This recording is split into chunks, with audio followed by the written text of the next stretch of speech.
What do we mean by the unconscious mind? What we mean is that there's a part of us that is hidden from view. There's a part of us that is below our conscious horizon.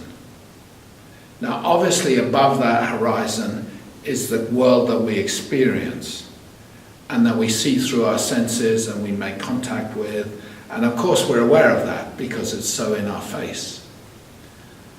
But what we also need to understand is that we have buried so much of ourselves and we've put that below our conscious horizon.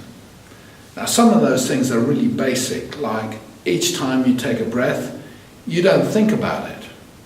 Each time you want to move forward, you don't have to think of all the choices you make about how to raise your leg and move it forward. But part of you is doing that. And equally, sometimes when you drive a road that you drive often, you get to the other end and you can't actually remember having driven that road. It's because your unconscious mind has taken over and done that for you.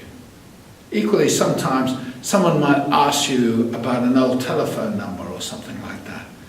And while it's not in your conscious mind and it doesn't come to you instantly, it's like you seem to be able to access this part of you that has that information in there and then share that. So the truth is, on some level, everything that's ever happened to us is stored away. Everything we've experienced, every choice we've made, every moment in our existence is stored on our hard drive.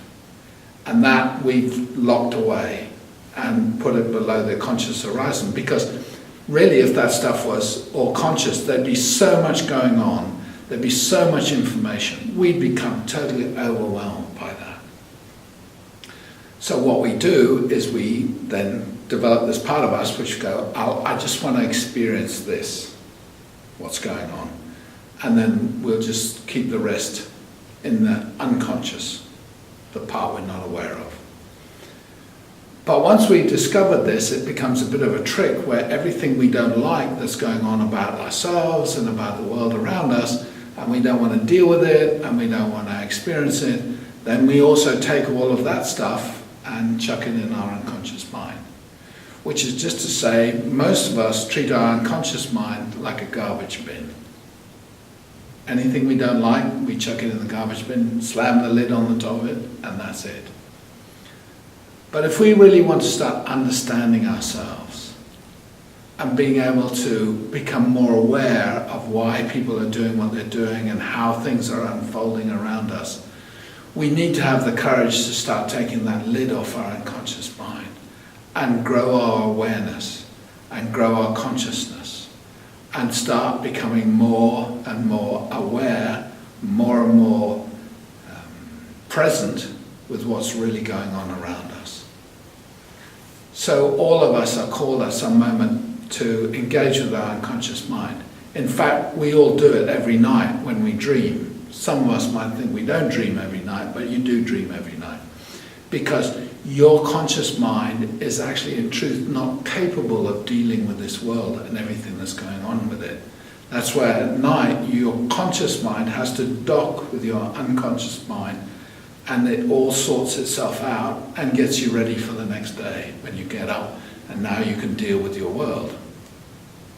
So this relationship is going on all the time, and it's just for us at some point to become more curious about that, more understanding of how we're made up, and especially if we're going on a spiritual path, because on the spiritual path it's about growing consciousness, which is growing experiences. Experiences and consciousness is basically the same thing. And if we don't grow spiritually, then what we do is we'll reduce our experiences as we go through our life and experience less and less and less, which is a kind of dying, it's a kind of shrinking. But if we go the other way and start expanding our consciousness and growing our consciousness, then we'll experience more and more things. And there are so many things to experience in this world. And there's so many gifts that we've hidden down in our unconscious mind that if we have the courage, we could learn to start going back there, uncovering those gifts, and then start sharing them with the world around us. And that is what will make all the difference.